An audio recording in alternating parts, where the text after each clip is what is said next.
নির্বাচন কমিশনের সাংবিধানিক ম্যান্ডেট, কনস্টিটিউশনাল ম্যান্ডেট হচ্ছে দুইটা, একটা জাতীয় সংসদ সদস্য নির্বাচন জাতীয় আর হচ্ছে রাষ্ট্রপতি। জাতীয় সংসদের নির্বাচন অনুষ্ঠিত হয়েছে।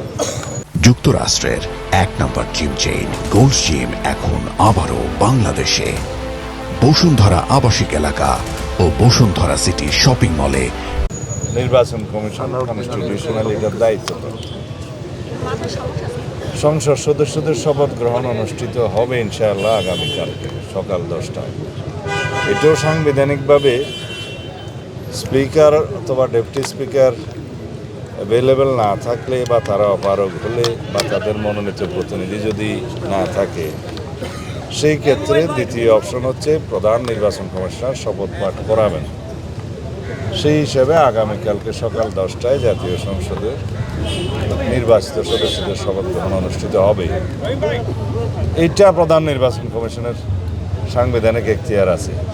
এর বাইরে কি বললেন, সংবিধান সংস্কার পরিষদ, এটা যদি কনস্টিটিউশনে ধারণ করা হয়, সেই মর্মে অ্যামেন্ডমেন্ট হয় এবং সেই শপথ পরিচালনার জন্য সংবিধানের তৃতীয় তফসিলে ফরম হয়, কে শপথ পাঠ করাবেন সেটা নির্ধারিত হয়। এতগুলো হয়ের পরে তারপরে হলে হতে পারে। ভাই, আরেকটা বিষয়, মন্ত্রিসভা কি চূড়ান্ত হয়ে গিয়েছে? আর কত সদস্যের হতে পারে? আমরা বিভিন্ন গণমাধ্যমে দেখতে পাচ্ছি। আগামীকাল পর্যন্ত অপেক্ষা করা যাবে না। আরেকটা বিষয় হলো, বিরোধী দল ছায়া সংসদ করছে, এই বিষয়টি কিভাবে দেখছেন? বিরোধী দল ছায়া সংসদ করার এই সংস্কৃতি উন্নত বিশ্বে আছে, যদি তা করে সেটাকে স্বাগতম জানাই। তাহলে এখন কি আমরা কবে নাগাদ জানতে পারবো মন্ত্রিসভায় কারা আছে? আপনি আইনমন্ত্রী হচ্ছেন এমনটি শুনতে পাচ্ছি। সমস্ত প্রশ্ন আমি শুনি নাই, ধন্যবাদ।